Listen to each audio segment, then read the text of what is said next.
Welcome, everyone, and thank you for tuning in to hear my trading and market updates. This is Uncle Frank, and I'm not a financial advisor, nor is any of the content to be construed as financial advice. This channel is for entertainment purposes only. Please remember to hit the like button if you enjoyed the presentation, and be sure to subscribe to the channel so you're alerted when I have new information to share. So now let's get into the latest updates. Hey, welcome back everyone. In this vid, we're going to start out by identifying some risks AMC may have to negotiate as a business. Let's start with the writer's strike. So far, things look to be improving. From Forbes, Hollywood writer's strike hits day 109 and negotiations have barely begun. Here's what's at stake. But a little more upbeat headline from the Hollywood Reporter. Studios make latest offer to Writers Guild. Negotiations to resume next week. As the Hollywood writers' strike continues, the two sides have continued to trade proposals. As one source says, there's more positive momentum this week than last. Well, in my opinion, you guys need to wrap this shit up quick before there's no theaters left to show your movies in. We finally posted an $8 million profit so we could pay Adam a $16.2 million stock bonus, and you guys are dragging this strike past 100 days. Plus, thanks to Adam and our investment banker Citi, we have to shell out over $100 million so far to settle lawsuits that wouldn't have ever happened if you didn't try to circumvent shareholders' rights. Let's make a deal and get back to work. As some of you may remember, I went to school with a prominent Hollywood agent whose identity I'm protecting here on the picket lines, but he tells me we can be as little as 2 weeks away from a deal. Let's hope he's right. And here we go again. We have an election coming up and we need everyone locked in their homes and voting by mail. Makes it far easier to cheat. Your dead grandma can vote. Your cat can vote. Let me tell you what happens when you allow people to suspend your civil rights when there's an emergency. They will create emergencies, I promise. Headline: CDC and WHO monitoring new COVID variant with large number of mutations. A handful of cases of BA.286 have been identified globally, but scientists aren't sure if the variant is capable of spreading wildly. From CNN Health, scientists race to understand highly mutated coronavirus variants spotted in 4 countries, including the U.S., of course.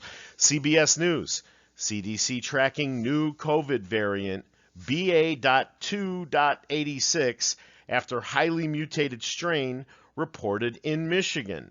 Somebody check in on Jordan, aka Optimal Projection, up there in the Wolverine state to make sure our lanky Michigan farm boy is safe. And here's an interesting headline from The Messenger. Oppenheimer sets an unusual new box office record. Oppenheimer may not be raking in Barbie bucks at the box office, but it is holding down the fort with some financial feats of its own. From the article, Christopher Nolan's Oppenheimer has just set an atypical box office record. It's become the highest grossing film ever not to reach the top slot at the domestic box office.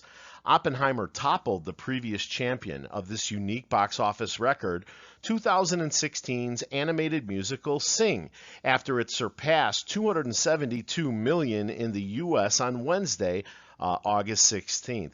What this tells me is at some point, even Wall Street whores like Gasparino are going to have to admit that the theaters are not dead, and not everyone wants to sit home on the couch binge watching Netflix shows while their wife mows through 4 trays of lasagna and you polish off the big bottle of Belvedere. With AMC's A-List program, I can go to the theater and see up to 3 movies per week for around $23 per month, all while earning points for free concessions. Almost everyone can afford that, especially when a decent Hulu package is $90. Plus, I can smuggle in my wife's homemade spicy Thai beef jerky, a victimless crime. And you know what else, gasbag? You can make fun of my looks all you like, short stack, but I don't live in my mother's basement. On the contrary, I can fit that dump in the Bronx you live in my basement.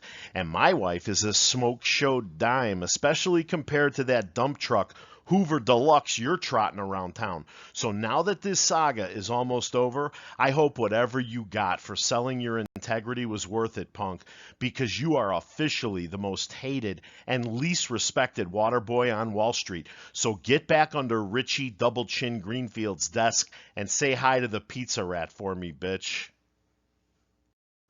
And now back to the movies with a headline from MovieWeb. Blue Beetle zaps Barbie off the top of the box office, but it is still not a heroic victory. From the summary, Blue Beetle's box office performance has been disappointing, adding to the string of underperforming DC movies. Despite positive reviews and praise for its diversity, the movie's low box office numbers raise questions about its viability. The decision to save Blue Beetle while scrapping Batgirl may not have been financially wise, as the latter movie was reportedly deemed not releasable. Well, all that means is Batgirl was even more woke than Blue Beetle. Look, here's a tip from Uncle Frank. People go to the movies to be entertained, to escape day-to-day reality for a couple of hours, not to be subjected to your worldviews or social engineering initiatives. Take a lesson from Bud Light and knock it off already. And yes, what a surprise, we're still on the list of criminally manipulated securities as of Friday, and I for one am glad they're being this brazen and reckless going into a week like this. Cost to borrow is through the roof, and Interactive Brokers and Webull don't even have the guts to publish exactly where it's at since last Wednesday. We've got challenges to the settlement swirling around. We have the BRICS meeting. We have the Fed speaking at the Jackson Hole Summit. We have Primes, Hedgies, Adam, and Citi praying we don't get a look at FINRA's short interest report on Thursday, which is exactly why they picked that date to attempt to sweep the biggest financial crime of the century under the rug, in my opinion. And guys, even though we have our own commercial real estate crisis to deal with, the international swans are looking pretty formidable also. By now you've heard about this Bloomberg headline: China Evergrande Group files Chapter 15 bankruptcy in New York. But did you see this one in MarketWatch? Fears of domino effect of contagion amid China's property woes could bring down U.S. Treasury yields from a 16-year high. And from the Business Insider, China's tanking economy is costing major U.S. companies and could throw cold water on America's economic boom. Not to be left out, Russia. Russia's economy proved resilient last year. Now the pain is setting in. The collapsing ruble says so. And from CNN, Russia's economy is hurting despite Putin's bluster. And now this week, we've got the BRICS meeting coming up. And according to Yahoo Finance, Wall Street is thinking about breaking up Disney. But I have another idea. How about buying a stake in the largest theater chain on the planet, using its merchandise website to push more high-margin collectibles and toys, and return to making wholesome entertainment for children and families, the very thing that made you a worldwide brand? And now, guys, since it's Sunday, I would like to discuss two legal topics: breach of fiduciary duty and conspiracy to commit securities fraud. I have no intention of bashing or slandering anyone. I'm not a financial advisor or an attorney, and everything presented here exists in the public domain and is readily available for you to search for yourself. So let's start with this piece from Miles Hanford, Attorneys at Law. CEO must uphold fiduciary duty to shareholders. The CEO is typically in charge of making important decisions on behalf of a company in a daily capacity. Because making decisions on behalf of the company also means making them on the behalf of shareholders at times, the CEO has a duty to act in the best interest of everyone involved when making those decisions. If an issue occurs, the CEO will have to face the board of directors, which is typically controlled by the shareholders. The specific types of fiduciary duties that a CEO has to the shareholders include the following: duty of care, meaning taking appropriate steps to gain information before making a decision. Duty of loyalty, meaning acting in the best interest of the company and its owners, the shareholders. duty of disclosure, meaning that the CEO fully informs the shareholders, board of directors, and owners of any significant issues the company faces. The first thing I thought of when I read that piece was the remarkable number of FTDs we've suffered through over the past 2.5 years. That's indicative of naked short selling, and I think when it becomes this extensive, the CEO should probably take more action than just firing a phone call into the exchange or FINRA. When you publicly admit that apes own more than 90% of the float and that there are 3.8 million of them, if they hold only 300 shares each on average, that's over 1 billion shares right there without institutional holders. Performing 6 share counts and not sharing the results seems suspicious to me as well. I think it's obvious there are many synthetic shares, and to constantly deny that they even exist doesn't seem like the best interests of shareholders are in mind, but someone else's. Now, between July 21st and July 27th, which turned out to be the greatest week in our company's 103-year history, by scoring the highest recorded weekly admissions revenue ever, the stock suddenly more than doubled. But our CEO immediately thereafter released a tweet with ominous undertones that included citing the bankruptcy of Cineworld Regal's recent troubles and how its shareholders were essentially wiped out, to use his words. Was this in the best interest of shareholders? Because all of the gains for the stockholders immediately disappeared. This wasn't the first time Adam timed his negative tweets following upward price action on the stock. This seems suspicious as well. Now guys, consider this article from the Associated Press. WeWork is moving forward with a 1-for-40 reverse stock split in a bid to maintain its listing on the New York Stock Exchange. The NYSE issued a notice to the workspace sharing company in the spring after shares closed below an average of $1 over a 30-day trading span. Earlier this month, WeWork warned there was substantial doubt about the New York company's ability to continue as a going concern, with its accounting speak for having the resources needed to operate and stay in business. WeWork pointed to increased member churn, financial losses, and the need for cash, among other factors, over the next year. After the split, every 40 shares held by an investor will become a single share. You see, guys, this is a good reason to reverse split your stock, to keep it from being delisted. AMC is in no danger of that. We just finally became profitable again. We are setting records. In Adam's letters about the reverse split, he doesn't cite one clear reason why we need to do it, just that we're stupid if we think it's easier to short a $30 stock than it is a $3 stock. Again, many apes believe Adam is looking out for someone else's best interest by forcing this reverse split on our stock without a shareholder meeting and a separate vote for legacy AMC shareholders. We've got $640 million in liquidity. We're not in the same boat as WeWork. Do I have to remind everyone about our amazing second quarter results that don't even include Barbenheimer? Total revenue grew by 15.6%.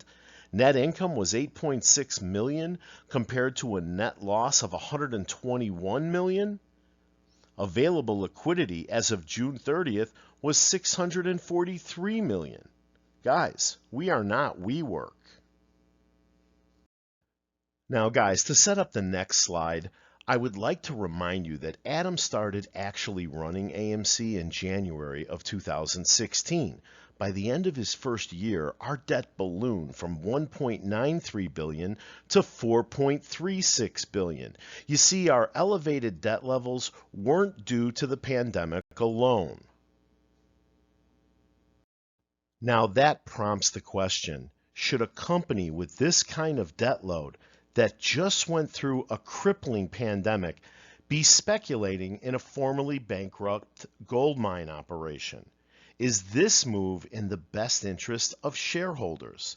I'm not aware of any experience Adam has in the mining of precious metals, or anyone else on our board for that matter. So let's read the headline. Movie theater chain AMC just bought a stake in a tiny gold miner with a shaky financial history. Movie theater chain AMC Entertainment has agreed to purchase a major stake in Hycroft Mining, a Nevada gold and silver miner. The deal would make AMC the owner of roughly 22% of Hycroft. Now, before you call me a shill, I was a holder of Hycroft, and I even have some silver rounds with Adam's mug on it. But guys, when I read through the materials, I noticed all 5 of the lien holders at the time were either current or former short sellers of our company. That seems suspicious to me. Also, this investment in Hycroft hasn't worked out that well. It's lost millions. I don't know if this was in the best interest of the shareholders. Before we review more examples, let's first examine securities fraud with this item from the Hornsby Law Firm. Under the Securities Act of 1933 and the Securities Exchange Act of 1934, securities fraud is defined as willfully engaging in deceptive practices intended to manipulate financial markets or induce investors to make financial investment decisions based on deceptive or false information. Now, conspiracy to commit securities fraud occurs when 2 or more people work together to engage in the manipulation of financial markets or fraudulently induce investors to make financial decisions. Does anyone else remember this article from October of last year? From Fox Business, data shows AMC insiders got rich off retail traders. Now, apes have become immune to hit pieces in the press. I've never seen a stock with more of them than AMC shareholders have had to endure. And that, coupled with an investor relations department that seemingly hates to release our good news developments, is the very thing that made me start this channel. I wanted my fellow shareholders to get both sides of the story, not just why we, our company, and the theaters are all doomed. I remember I didn't like the article when I read it at the time, but one paragraph always stuck with me. Case in point, AMC's voluble CEO, Adam Aron, who courted the apes in social media posts and even private meetings, earned $43 million from his insider sales at prices well above the current single-digit value of AMC stock. Shares of AMC have fallen nearly 90% from their highs of a year ago. But then there was this quote, Adam Aron, the AMC executives and the board of directors ran an enrichment scheme at the expense of individual investors who actually saved the company, said former hedge fund trader Mark Cohodes, a frequent critic of AMC management.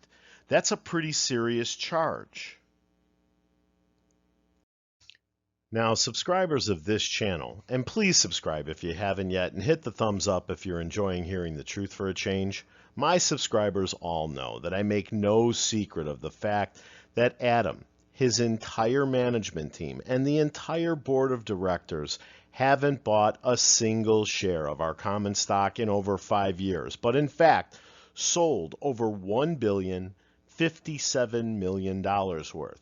Now, before you jump in the comments and say they're paid in only stock, that's just simply not the case. Our executives get paid handsome base salaries, non-stock cash bonuses, and then rich stock bonuses on top of all that. All 5 of our top executives get paid in the top 5 of their respective industry categories by title. But my question to you is this. Was this an enrichment scheme as Cohodes has charged? Was it in the best interest of the shareholders to pay these fat bonuses during and after a pandemic? Was it fair or proper to even increase them? Should they be paying themselves these kind of comp plans while under this extreme debt load, even when our theaters were shut down or when we were receiving only half the movie releases we were used to getting? It doesn't seem fair or realistic, but what's most unusual to me is how there's not even one executive or board member in the company that thinks AMC has a promising future, even when the stock has traded in the threes. It seems to many apes I've spoken to that these people seem to all be of one mind and one purpose: to extract as much money as humanly possible before the business collapses under the weight of its debt. I mean, aren't you surprised that Adam never proposed that an emergency or temporary compensation reduction plan, maybe even suspend or at least reduce the bonus programs until the company was out of harm's way? But nope, not our guy. Our guy buys a piece of a formerly bankrupt gold mine and tweets, "There's gold in them thar hills." And according to Macro Axis, our little gold mine currently has an over 81% chance of going bankrupt itself. While our stock plunges 75% and we're all buying popcorn buckets, this guy's comp plan is getting even better. He made $18.9 million in 2021 as the mega exhibitor was recovering from the COVID-19 crisis and contended with changing consumer habits in the age of streaming. But now, Adam Aron's pay jumps to $23.7 million in 2022. I can only imagine what Adam's raking in this year. Guys, sadly, the truth is I could go on for hours, but I want to wrap this one with a serious question. Do you really believe this crew has your best interest, the shareholders, in mind, or some other parties? So let's review exactly who designed this plan, beginning with the alleged rigged vote, ape conversion, mass dilution, and reverse split. This slide depicts the team that Adam Aron put together to handle all of that, which resulted in the multiple lawsuits we're experiencing now. So let's start at the top with the leader of our board of directors, Philip Lader, senior advisor to Morgan Stanley Institutional Trading, with a daughter that's in senior management at Uniswap, where AMC tokenized securities were found to be trading. He hasn't bought a single share of AMC over the past 5 years, but he sold out near the top. By the close of last year, Morgan Stanley had, I believe, $123 billion in securities sold yet not purchased. I want you to know Adam went out of his way to add Phil to the ape conversion pricing committee. And then there's Citi, our own investment banker, the actual underwriter of ape, a short seller of AMC, a company with a sell recommendation on AMC from last month with a price target of $1.65. And after we just became profitable again and had the best month of our entire history, they slashed the price target again. This is last week. As of the close of 2022, I think Citi had about $183 billion in securities sold under agreements to repurchase.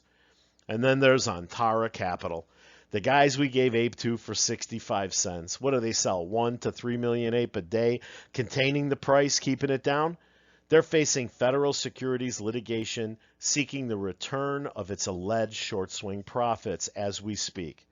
Now, Antara was launched in 2018 with money from Blackstone.